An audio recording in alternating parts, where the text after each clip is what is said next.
Guess what, golfers? Vegas isn't just casinos and pool parties. In fact, there are 50 golf courses within a 15-mile radius of the Strip, all boasting beautiful desert oasis landscapes. So, if you're looking for a break from the action, consider hitting the links. See you in Las Vegas. Let's get lucky. Donnie, the season is 6 months. 5 if you check out in September. You're gonna have a bad month. The Yankees had a horrible month, that is true. But beyond that, their regular season looks okay. They're gonna win their 90 games or maybe a little bit more and get to the postseason. What is everybody freaking out about?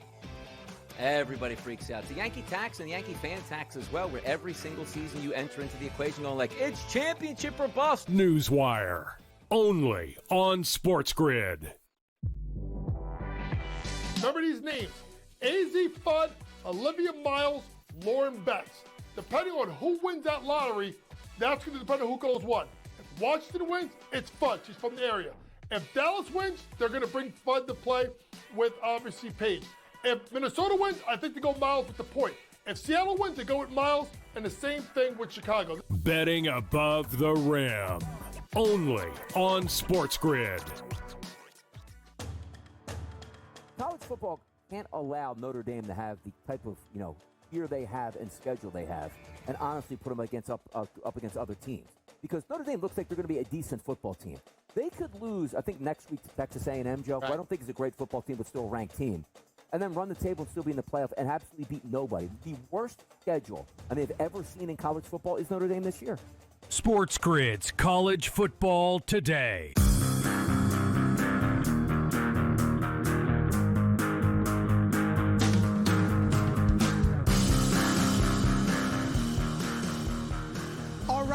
All right. And welcome to another edition of the Craig Card Show. It's Monday morning, 11 o'clock Eastern. Great to have you here. One more game before we wrap up week 1 of the NFL. Let's start off with the obvious game. You got to do Buffalo Bills, Baltimore Ravens. That was the game we all had circled as a potential AFC championship matchup. And I'm trying to figure out for me, as by now you woke up ready at work, 41-40, somehow, some way, the Baltimore Ravens do what John Harbaugh is famous for, and that's blow double-digit leads. He has now blown 17 double-digit second-half leads. That's the most of any coach of any team, going all the way back to 1991. And that's when I graduated college. That is a long, long, long time ago. So I'm watching the game, and the writing was on the wall, man.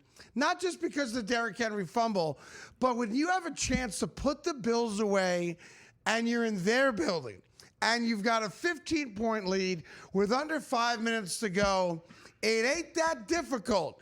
Give the ball to 2 guys and 2 guys only. Derrick Henry every single time, Lamar Jackson every single time. And then comes down to what I call the John Harbaugh, I don't know, you want to call it kryptonite. That was Superman's thing, Achilles heel. That was Achilles' thing. But it's 4th and 3.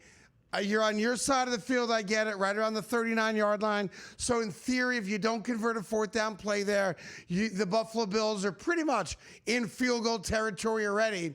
But you're either the type of team that wants to end a game or give the other team a chance to steal the game. And I'm sorry, week 1 of the NFL, which could go a long way to determining home field advantage, because we both know, having watched all the teams play other than the Bears and the Vikings right now, that the 2 teams we saw last night are the 2 best teams in the AFC.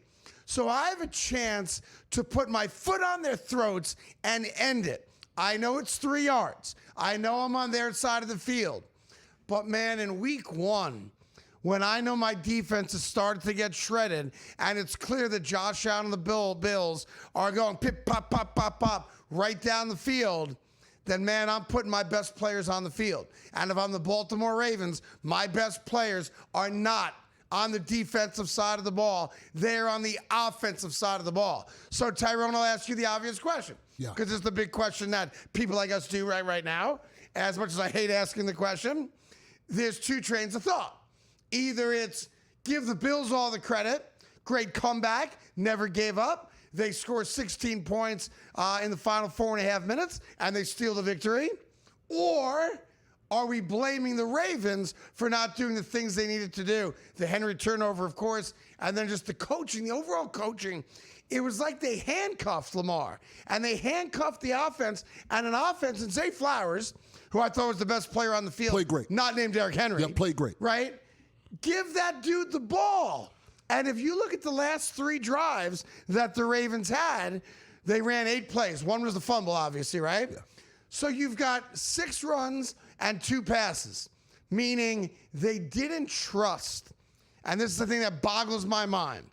They didn't trust Lamar Jackson to go win the game and put the final nail in the coffin. Yeah, I don't understand it in a couple of ways. When you have a guy that athletic, we know how he is. Why not a play where you roll him out and he has a run-pass option? Something? Or just something from the pocket. I don't like giving the ball back to the other team, period. So right. To answer your question flat out, I more blame the Ravens. And I'm with you on that. Than to give Bills the credit. I want to give the Bills credit. You got to give the Bills a certain level of credit. Bills fans actually were leaving the building. Yep. And I get it. You got to go to work on Monday, right? I can beat the traffic. Beat the traffic. But the reality is that the Bills never gave up, and the Ravens thought the game was over. And as I'm watching it last night, I'm saying to myself, man, if it walks like a duck and it quacks like a duck, it ain't a dog. It's a duck. And the John Harbaugh Ravens are starting to prove to me, I know it's one game, but this goes back for several years now, that this is just who and what the Ravens are. They are a great team. They have a great quarterback. They have a great running back. They have an emerging superstar wide receiver in Zay Flowers.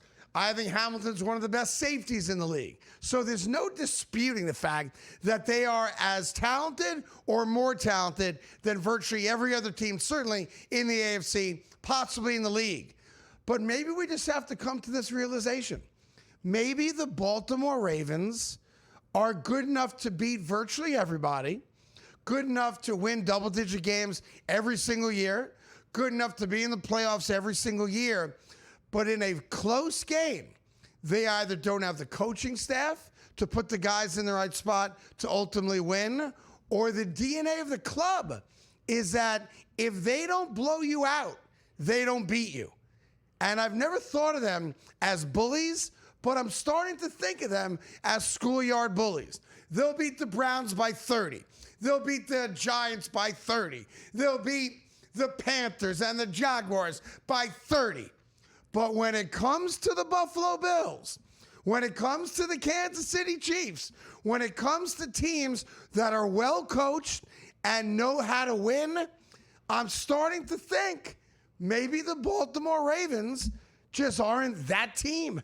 I'm starting to think that, Tyrone, and I don't want to think that. It's a tough spot because at some point they have to get over the hump, right? We know Harbaugh has a Super Bowl, but not with this group. Not with this group and at all. You start to wonder if he doesn't win this year with this group, do you have to think about making a change? Because in the NFL, you can change some of the players, but you can't change all the players. I thought about this a long time when it comes to Harbaugh. Look, Harbaugh's had great success. Yes. He's going to go down as a top 10 all-time winningest coach when it's all said and done, in the NFL, and I have great respect for that. But this team is too good. This team is too good and I'm not making this stat up. I wrote it down. If I write it down, it's real. It's factual. I checked it, though. Even if I made it up, once I write it down, you checked it? I checked this one. Yeah, this one's right. This one's real. It's real. You can't blow. If I stop the sentence there, it's troublesome, right? You can't. A little bit. Pause. Yeah. I was watching the MTV Awards on a different network than MTV, which didn't make sense to me last night. And now I know why my sons have a thing for Tate McRae. Another story for another day. A little bit. And Sabrina Carpenter. Carpenter. But here's the deal, man. You can't blow 17 double-digit second-half leads because when you do blow that many double-digit second-half leads, now guys like me can say to their audience, that's who you are. You are the worst team in the NFL with a double-digit point lead Maybe for the Ravens' sake, they need to be losing. I don't know, going into the fourth quarter, and then they'll find their way. But I will say this. Saw a lot of bad football yesterday. We're going to get into some of it. Saw teams like the Miami Dolphins go out there like they had never played a game of professional football before. Saw other teams struggling. The New York Giants struggling, only scored 6 points against Washington yesterday. And then I watched those two teams last night, and it's a reminder to me that those two teams last night, they're playing football. Teams like the Dolphins, the Giants, and others, I don't know what sport they're playing, but they ain't playing football. And for those of you like me that happen to root for a team that historically does not play like either team I saw last night, I feel for you, baby. Because it's frustrating. When you see football played at the level we saw played last night, and in a couple other games, to be fair, a few good games. Across the board yesterday afternoon, it is frustrating. Like, if you're a Carolina Panther fan, you're saying to yourself, how come they're playing football? I don't know what my team is playing, but it's not professional football. If you're the Dolphins and you get skunked on the road by Daniel Jones and the Indianapolis Colts, you ain't playing football. And there's a bunch of coaches right now that are on the hot seat. We'll get to that in just a little bit. And I'm with you, Tyrone. I think John Harbaugh has to be a coach that is now on the hot seat. I know they'll never acknowledge that. I know I'm wrong. But if I'm a Ravens fan, we are wasting talent. Derrick Henry's on the wrong side of 30. We are now wasting talent, and that's unacceptable. As a fan who doesn't gamble, just a great game last night. We got more great football coming your way, including the bottom 3 teams in each conference right after this.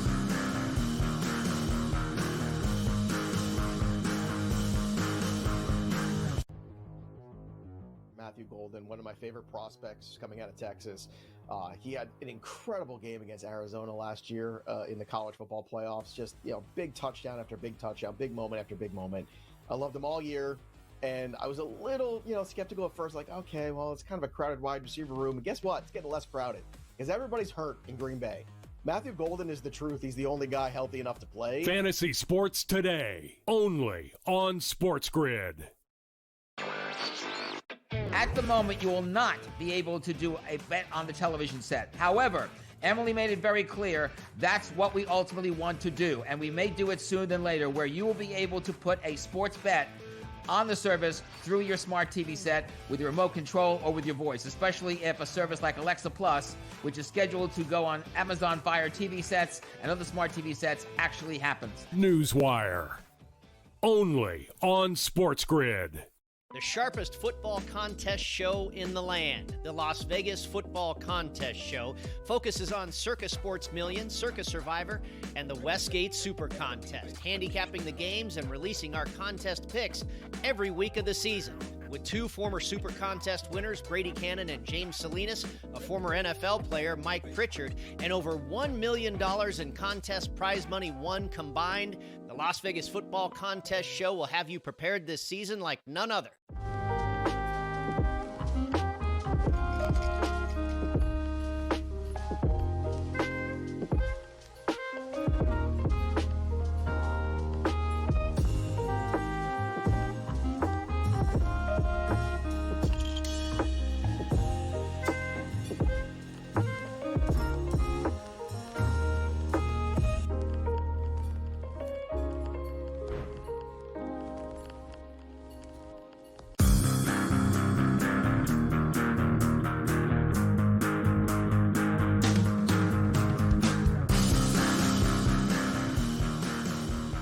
All right, welcome back to the Craig Carton Show.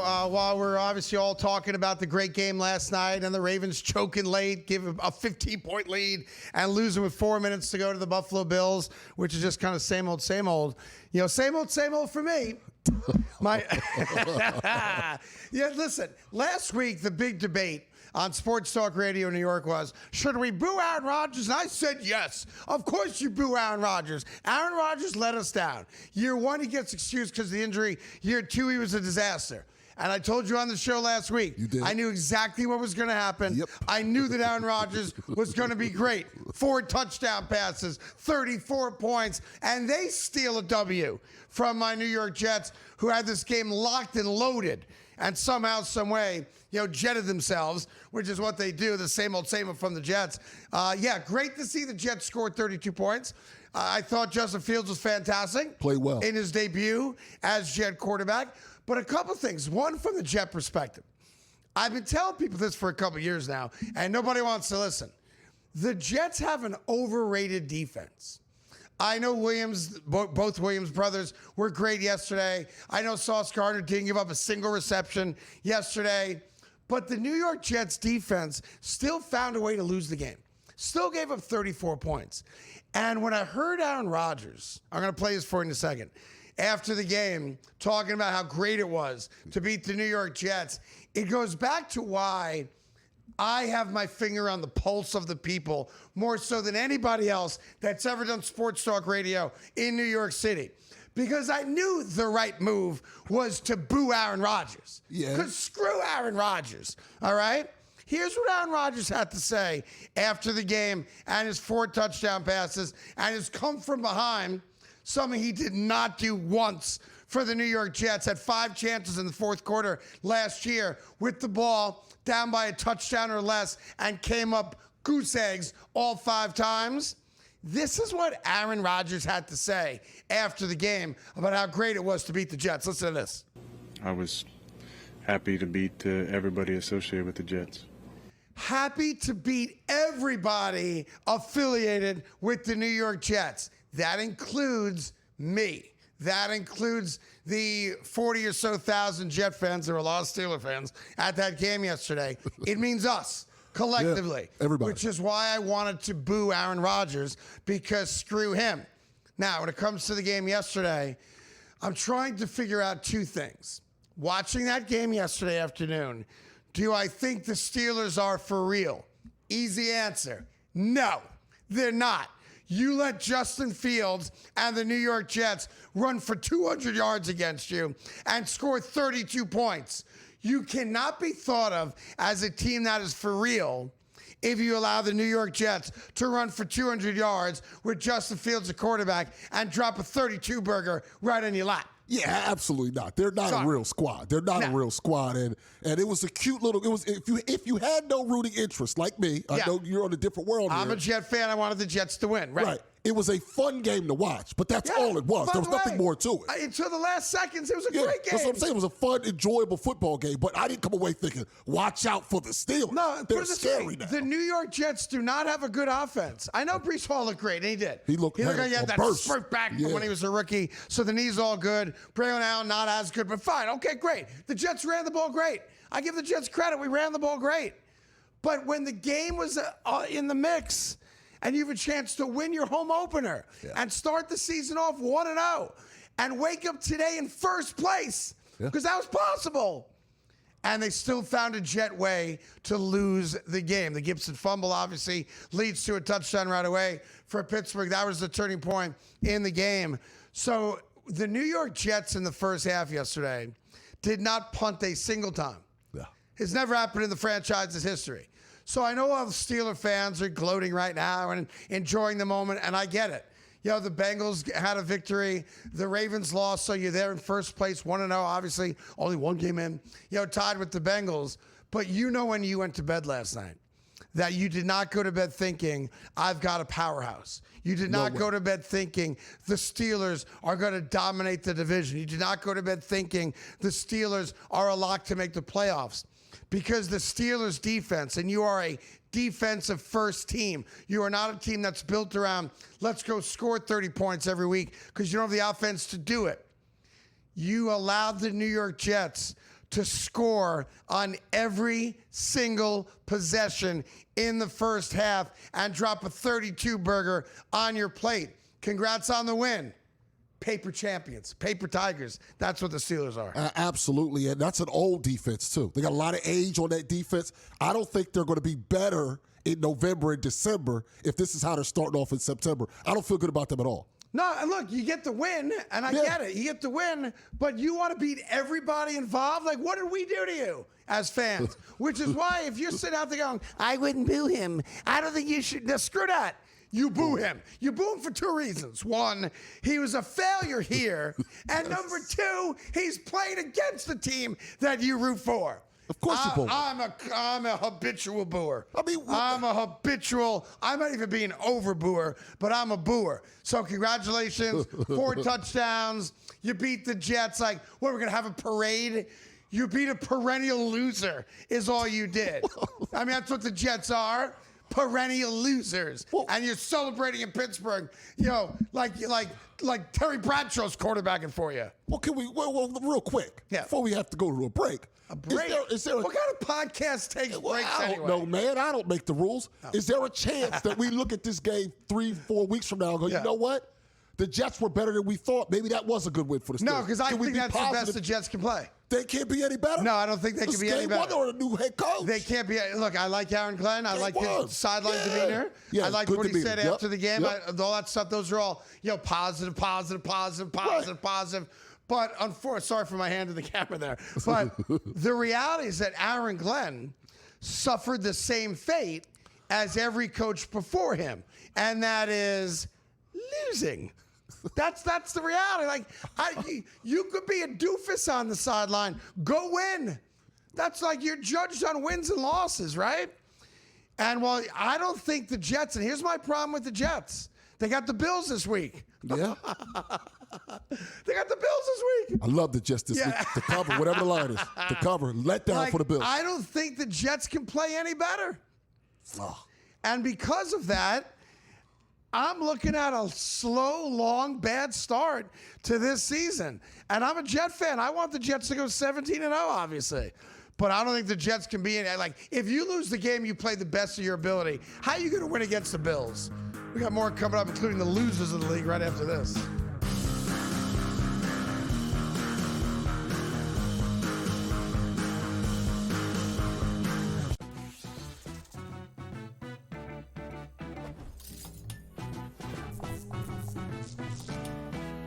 We all know nothing beats the energy of playing live roulette in a casino.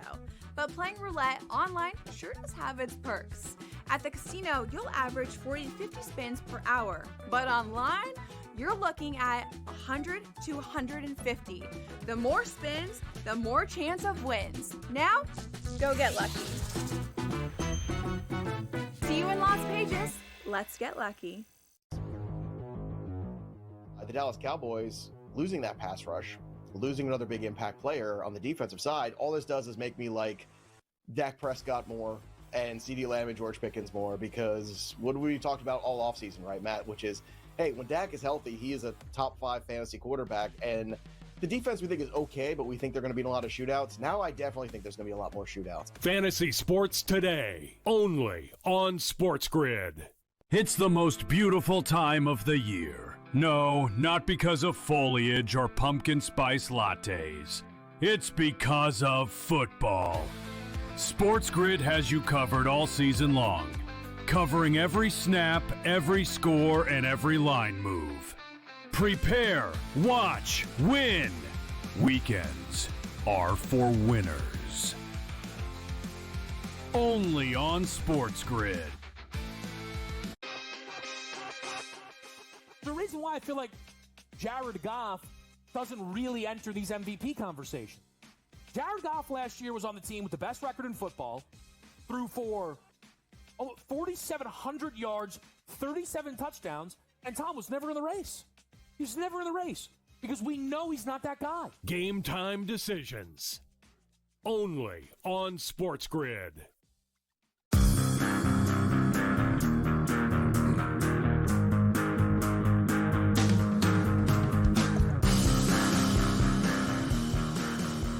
All right, welcome back to the Craig Carton Show. Week 1, almost a wrap. We'll give a pick later on this morning on the final game of Week 1. It's Caleb Williams and his painted fingernails and the Chicago Bears. Who they playing? Minnesota Vikings and a rookie, a century quarterback in J.J. McCarthy. So I'm interested to watch that matchup tonight. Look, it's Week 1, so a lot of things can change. A lot of teams are going to get better. A lot of teams are going to get worse. But we'll do this throughout the season. I've got for you, and this is going to be always live in the moment, and this is objective. This is one of those lists that people create just to further their own fandom or any of that nonsense. This is an undisputed list, okay? Undisputed. These are the 3 worst teams in the NFL after week 1. Okay. And I'm assuming tonight's game is not going to have incompetent football, okay? So I'm taking a leap of faith here. All right. The 3rd worst team in the NFL is going to be down in the bottom 3 the entire year, by the way. It's your Bryce Young Carolina Panthers. That's right. I mean, absolutely brutal. Carolina scores a late touchdown, their only touchdown of the game. Yeah. They get embarrassed by the Jaguars, 26-10. And there's going to have to be some serious talk sometime soon about relegating Carolina to a lower league. Maybe like, I don't know, the SEC. Maybe put the Panthers in the SEC. See if they can win some games there. The Panthers absolutely suck. They are the 3rd worst team in football after week 1. Your 2nd worst team in football after week 1, hate to say it, but we all saw it coming. Good defense, no offense, bang, the New York Giants. And here's the craziness with the New York Giants already. After week 1, and the offense was putrid, only scored 6 points. The reporters asked Brian Dable after the game, who's your starting quarterback in week 2? And he said, I don't know, non-committal. So Russell Wilson's getting what, like $21 million, whatever it is, right, to be the starting quarterback. And after week 1, a week in which they alleged that there was a package of plays for Jackson Dart in this game, we never saw those plays, and the Giants did not make Jackson Dart available to the media after the game. But the reality of the Giants is this right here. And that's Malik Neighbors holding the sign. That's Brian Dable on the proverbial hot seat. Yeah. Russell Wilson, that's Jackson in the back going, play me, coach. So the New York Giants are the second worst team, man. That's just the reality. They are. No argument there. All right. Meaning there's one team left. The worst team, and this is not conjecture, this is not, this is just based on performance, right? Mm-hmm. The worst team in the NFL after week 1, the Miami Dolphins. Yesterday's game against Daniel freaking Jones and the Indianapolis Colts, albeit on the road, was an embarrassment. The offense put up nothing against the Colts. Their defense looked like 3rd graders playing against high school kids. Yep. It was embarrassing how easy the game appeared to be for Daniel Jones. And then we have to have the conversation at some point about how average Tua is. They've given him a new name down in Miami, Tyrone. I'm not sure if you're aware of that. Well, what's the new name? Check out the jersey that they're selling over at Fanatics right now. Can you read that out loud for me, Tyrone? Tua turned the ball over? Yeah. Turn the ball over? Yeah. Turn the ball over? That's Tua turned the ball over. Oh, my goodness. What part of Samoa does that name originate? And for the Tua apologists out there, they think he might have been concussed during a hit or a sack in the middle of the game. There's no proof of injury that. report of that. Right. He never came out. The trainers never looked at him. So those are just apologists trying to make things a little bit better. But what I saw out of the Dolphins, a part of it, to be fair, there was an expectation. I know a lot of people picked the Dolphins in suicide pools. A lot of people had them, just to win outright, whatever it might be. They went to a place where no one's thrilled that Daniel Jones is the starting quarterback. As competent as Daniel has been, and he has at least a track record of some success and experience in the NFL, to be embarrassed the way they were embarrassed. There were plays when the offense had no idea who's in motion, where to line up. You got Tyreek Hill already on the sideline. He'll demand a trade today, I'm sure of it. Absolutely. And I know it's cute that Mike McDaniels wears capri pants and likes Biggie Smalls and vapes on the sideline of games and wears the shades. And he's Mr. Miami. And maybe he is a brilliant offensive mind. I don't know. I haven't seen it. And I know we got the contract extension in Miami, but there's got to come a point where if you're the Miami Dolphins, the Mike McDaniel experiment is a wrap.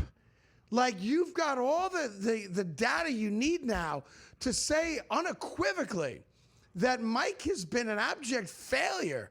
I know he's made the playoffs a couple times, and they don't have a single playoff win. When you get embarrassed like that against an average at best team like the Indianapolis Colts and Daniel Jones at quarterback, I start looking for a new head coach. And I'm sure in Miami they are. Coming up, who are the 3 best teams in the league after this?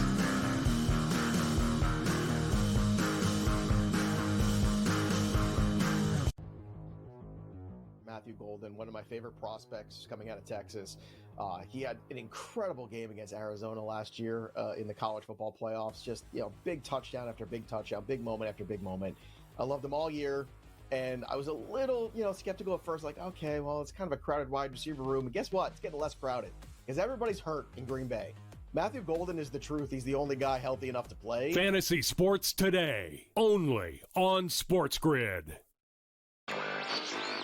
At the moment, you will not be able to do a bet on the television set. However, Emily made it very clear that's what we ultimately want to do. And we may do it sooner than later, where you will be able to put a sports bet on the service through your smart TV set with your remote control or with your voice, especially if a service like Alexa Plus, which is scheduled to go on Amazon Fire TV sets and other smart TV sets, actually happens. Newswire, only on SportsGrid.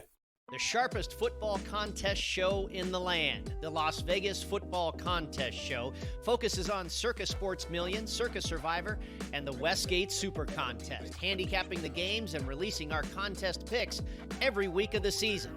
With 2 former Super Contest winners, Brady Cannon and James Salinas, a former NFL player, Mike Pritchard, and over $1 million in contest prize money won combined, the Las Vegas Football Contest Show will have you prepared this season like none other.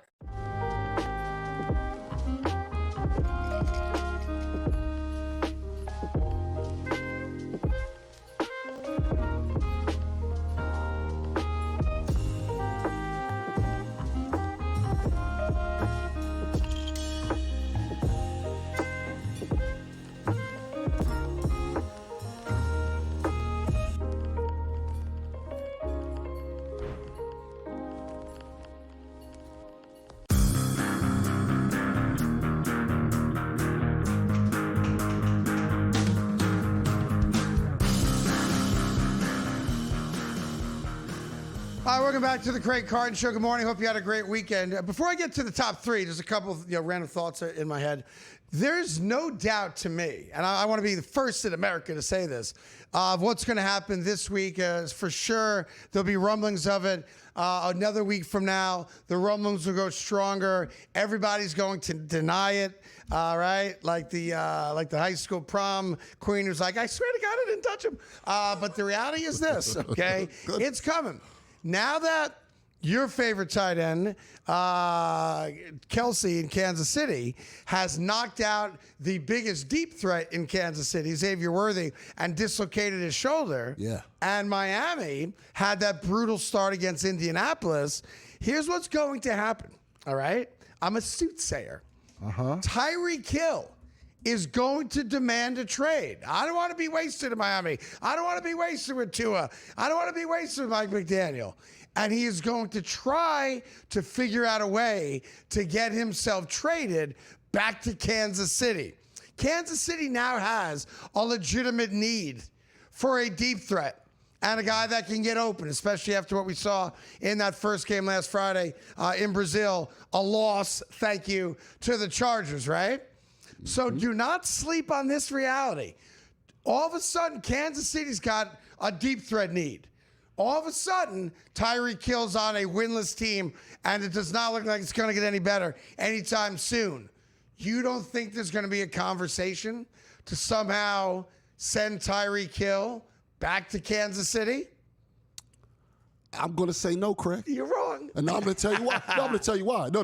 What you're saying makes a lot of sense. I think it has to wait till the offseason because... The offseason? And here's why. You ain't going to wait till the offseason. The Kansas City Chiefs need him now. The dead cap for Miami. Yeah. If they were to get rid of him before the end of this year... Go ahead. $56.9 million. Suck it up. $56.9 million. Suck it up. If you wait till the offseason, it's less than $16 million. But the it's a $40 million save. Sometimes you got to make $40 million. You got to make hard decisions sometimes. That's a quarterback. That's a left tackle. You got to make hard financial decisions every day. For example, today's my daughter's 25th birthday. Happy birthday. Happy birthday, Mickey J. Carton. She wants to go eat at a steakhouse with 9 of her friends. 9 friends. Got to make a fiscal decision. No. 9. No. That feels excessive. You like chicken? There you go. Afford that. Get as much chicken as you want. That's right, Jack. That's right. Chicken's less expensive. That's way less expensive. Right. It's a quarter of the price. Yeah. You bring 20 people for chicken. Like, matter of fact, invite more friends. Right, for chicken. Yeah. Unlimited friends. You can have everybody. Yeah. You wanna go out to dinner at a place that's got a full bar? No. No. BYOB. Look at it. I got it all for you. Here's a little booze farm. There's a little this, a little that. That's right. Daddy's got some old English. There you and go. I'm going to share with all your friends because I can't drink 40 ounces by myself. No, we can't. So, look. It makes sense, though. But the money, I don't know if money makes it realistic. The problem with that is the season just started this week. Yeah. So while financially and cap-wise, Tyrone is right, it makes more cap sense, financial sense, to take a much smaller dead cap hit if you trade him. The problem with that is the season's got a long way to go. And we don't have the luxury, if we're Dolphins fans, if we're the Dolphin organization, where are we going to tolerate? I know it's going to happen because I get it. He's towards the end of his career and he's frustrated. Yep, he wants to win. He knows the Dolphins can't win. Yep. He knows that. So if I can, and this is the weird thing, like, I hate when guys, and I don't want to encourage guys to purposely be a pain in the ass to get themselves traded, but I get it. Because if Tyreek Hill doesn't say anything, and he's a good soldier, shows up, busts his ass, and literally gives it 100% every single snap, well, he's not going to trade him. They're not going to trade him. He's their best player. If Tyreek Hill starts questioning the leadership of the team, to his ability to make plays, the franchise's ability to make a legitimate run, he becomes a pain in their ass. And typically, if you're a pain in their ass long enough, they just don't want to deal with it anymore, right? And they grant you the trade that you want. On the flip side of that, Kansas City has a need for him. Big one. I mean, they just do. The big one. You know, Kansas City got exposed a little bit again by the Chargers defense I thought was great. And Mahomes was fantastic. My only knock on Mahomes, I know we're going back to Friday and football just happened last night. If you're going to go to the sideline and run out of bounds, run out of bounds. If you're going to engage a defensive player and try to be cute about it, then when you're looking in the middle of the field, I'm going to take your head off. Yep. You can't have it both ways. You can't protect the quarterback and then have the quarterback pull a little sneaky boo on you. If you're going out, go out. I ain't going to touch you. But if you try to get over on me and lower his shoulder, I'm going to kill you.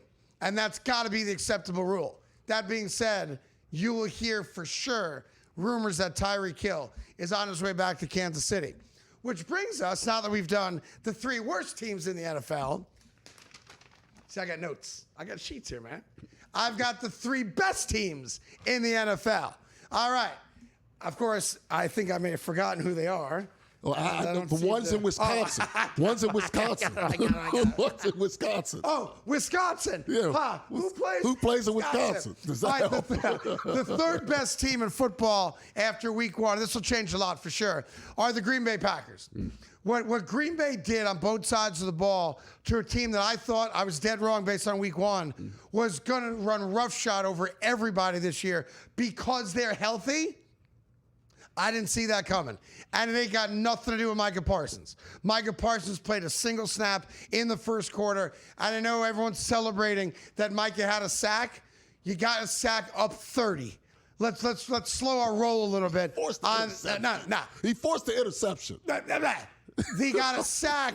The game was over. Fair enough. The game was a wrap. Micah Parsons did not have a good game, and he only played 1 snap in the first quarter. The Packers' defense without him was lights out, and the Detroit Lions, let's be honest, they looked like the 1970s, 80s, 90s, early 2000s Detroit Lions. That was an embarrassing performance by a team that was the #1 seed last year. Again, only 1 game. I think the Lions will be fine. But right now, the Green Bay Packers are the 3rd best team in the NFL. 2nd best team in the NFL, Buffalo Bills. I give Buffalo a lot of credit. They never quit. that game was a wrap. You're down 15 points at home. By the way, they were home underdogs. All good. You're down 15 points, 4.5 minutes to go, and somehow, some way, you grab victory from the jaws of defeat. And I'll say this. I don't think the Bills, even though I have number 2, talent-wise, are a great team. But they've got a dude at quarterback that makes them great. And as much as I don't think he deserved the MVP last year, I thought Lamar Jackson did. That was the game which Josh Allen reminded everybody, this is why I'm dating a hot Hollywood actress. This is why I'm going to make... He got married? Got married in all season. What? Yeah, he married her. This is why I got married. Locked her down. Wasn't smart. Not a smart move. move. Married when you're Josh Allen, but whatever. All that money. Haley Steinfeld, is that her name? Yeah, that's her. Anyhow, good for him. This Josh Allen, we always talk about, does the quarterback make our team better?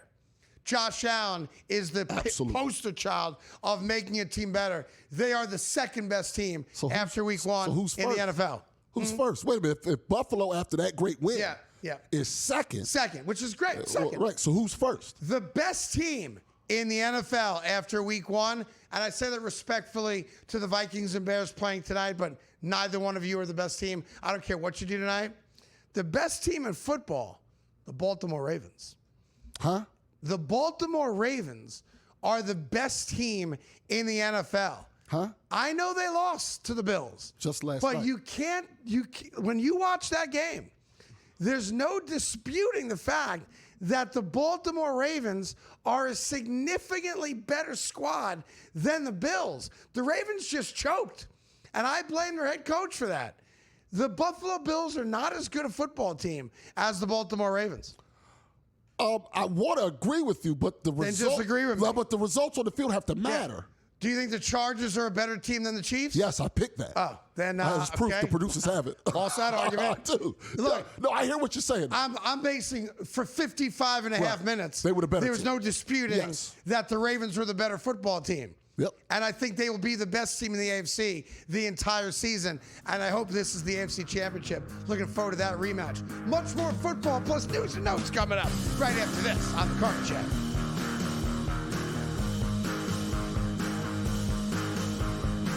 The sharpest football contest show in the land. The Las Vegas Football Contest Show focuses on Circus Sports Million, Circus Survivor, and the Westgate Super Contest, handicapping the games and releasing our contest picks every week of the season. With 2 former Super Contest winners, Brady Cannon and James Salinas, a former NFL player, Mike Pritchard, and over $1 million in contest prize money won combined, the Las Vegas Football Contest Show will have you prepared this season like none other. Matthew Golden, one of my favorite prospects coming out of Texas. He had an incredible game against Arizona last year in the college football playoffs. Just, big touchdown after big touchdown, big moment after big moment. I loved him all year. And I was a little, skeptical at first, like, okay, well, it's kind of a crowded wide receiver room. And guess what? It's getting less crowded because everybody's hurt in Green Bay. Matthew Golden is the truth. He's the only guy healthy enough to play. Fantasy Sports Today, only on SportsGrid. Donnie, the season is 6 months, 5 if you check out in September. You're going to have a bad month. The Yankees had a horrible month. That is true. But beyond that, their regular season looks okay. They're going to win their 90 games or maybe a little bit more and get to the postseason. What is everybody freaking out about? Everybody freaks out. The Yankee tax and the Yankee fan tax as well, where every single season you enter into the equation going like, it's championship or bust. Newswire, only on SportsGrid.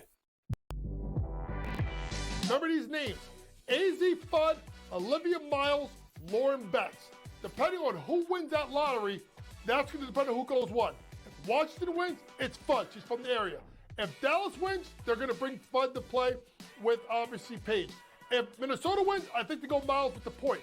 If Seattle wins, they go with Miles, and the same thing with Chicago. Betting above the rim, only on SportsGrid.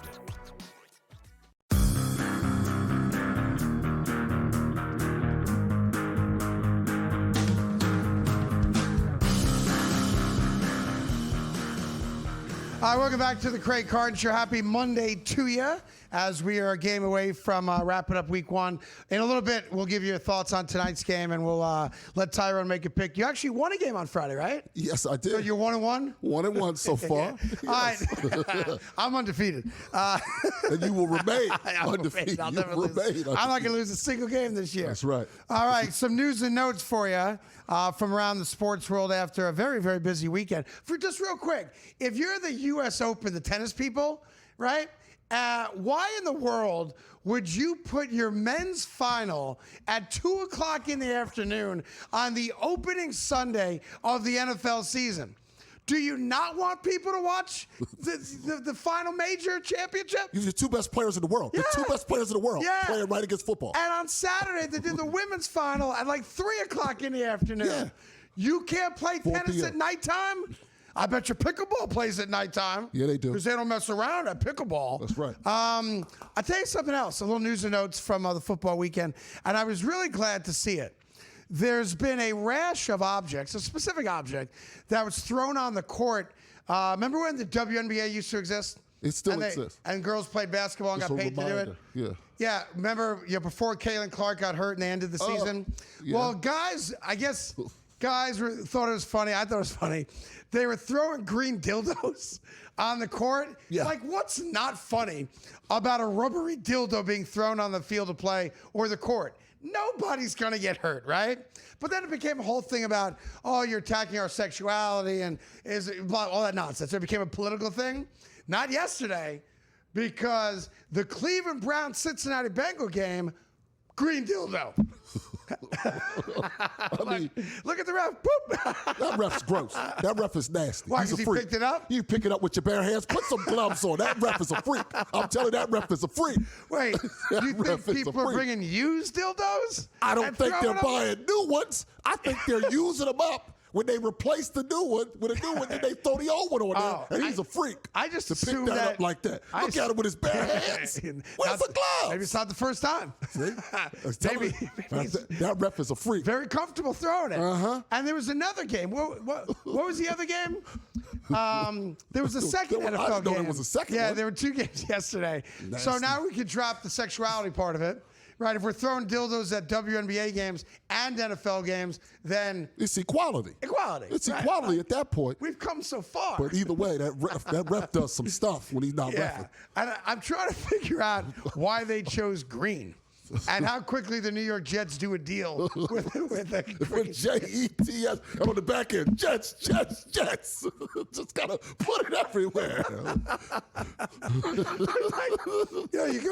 You go to a game that you like bobblehead. Right. It's just flicking around.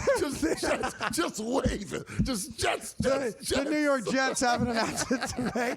Coming up in October, they'll be doing Jet Dildo Giveaway Day.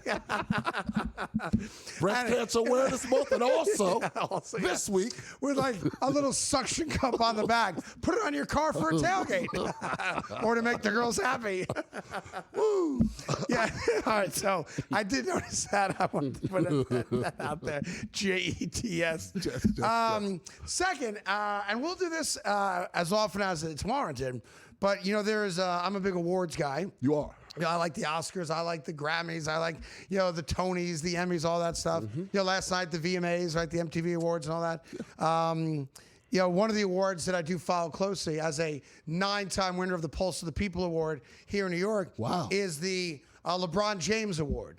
And what the LeBron James Award is, they give it out to the athlete. It's a weekly award.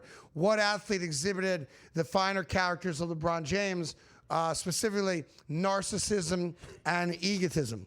And the winner of there's the award. See, we're not making it up. It's a real award. Oh, wow. The winner of this week's LeBron James Award for narcissism and egotism, is LeBron James. Why? Because LeBron James was at the Hall of Fame induction ceremony. Dwight Howard got in, right? Yep. And he put on a Hall of Fame jacket.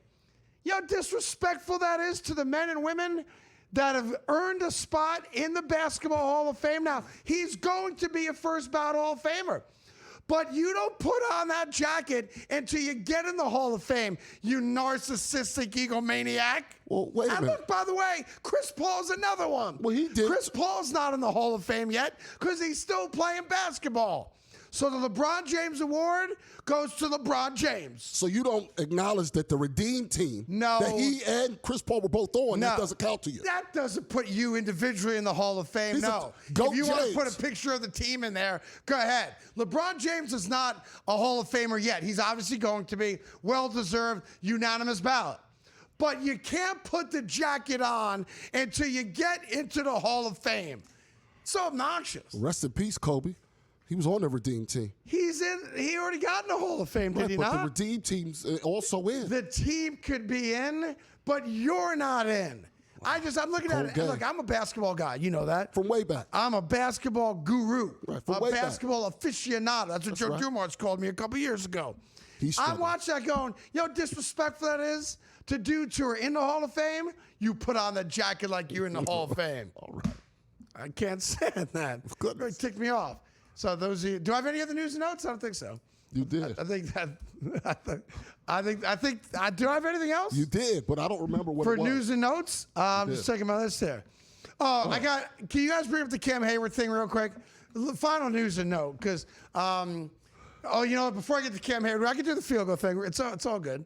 So the Cleveland Browns, as you know, had a chance yesterday. Yeah. I really should have, frankly, beaten the Cincinnati Bengals. Yep. The Cincinnati Bengals, I'm not making this up, had 7 total yards of offense in the second half.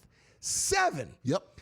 Joe Burrow threw for only 113 yards. Negative 13 in the second half. All right, so the Cleveland Browns outrushed them or outgained them by a couple hundred yards. And then it came down to a kick. Their field goal kicker missed an extra point, and this is their field goal kicker's attempt to win the game from like 28 yards. Wow. Watch this right here. Look at this footage. There he is, there he is, there he is. Whoop. Then he fell down. Yeah. Maybe he got hit with a dildo. I don't know. By the way, just as a side real quick, kickers aren't football players. Huh? I just want to say kickers aren't football kickers players. Are kickers. They're not football players. I agree 100%. Kickers are kickers. Yeah. Punters are punters. Yeah. Everybody else? Football playing player. football. Right. Right? Although Mark Schlereth used to say to me, quarterbacks aren't football players either. They're just quarterbacks. That being said, I feel for you, Cleveland. That's a game you had to win. Maybe go find yourself an actual field goal kicker. We'll wrap it up with tonight's game right after this.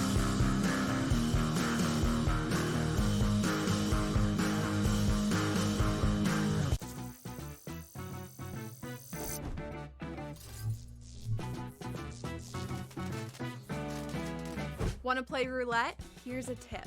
European roulette has a lower house edge than American style. The lower the house edge, the better shot you have at winning. Most online casinos offer European roulette. So, if I were you, I'd get spinning. Now, go get lucky. See you in Las Vegas. Let's get lucky.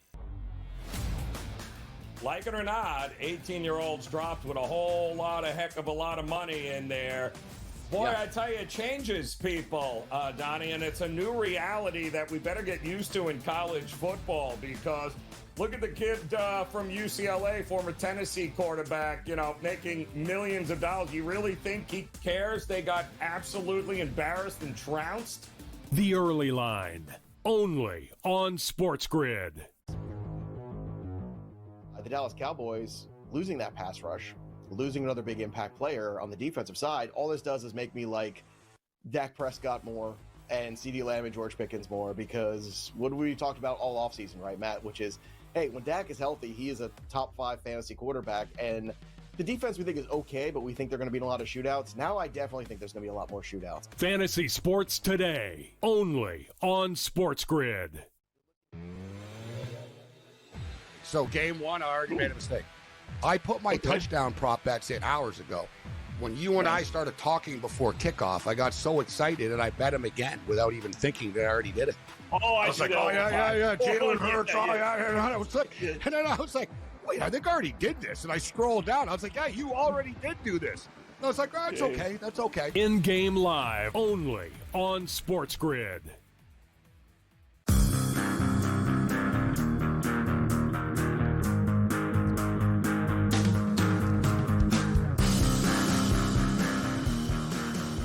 All right, welcome back to the Craig Carton Show. Tyrone Johnson here as well. A couple of quick thoughts from other games before we get to tonight's game with the Bears and the Vikings. 49ers beat the Seahawks.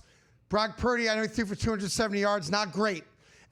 Kittle gets hurt, comes out towards the end of the first half, so wait to hear the news about him. Big win on the road. It's a divisional game. Give San Fran credit. The game-winning touchdown was a prayer.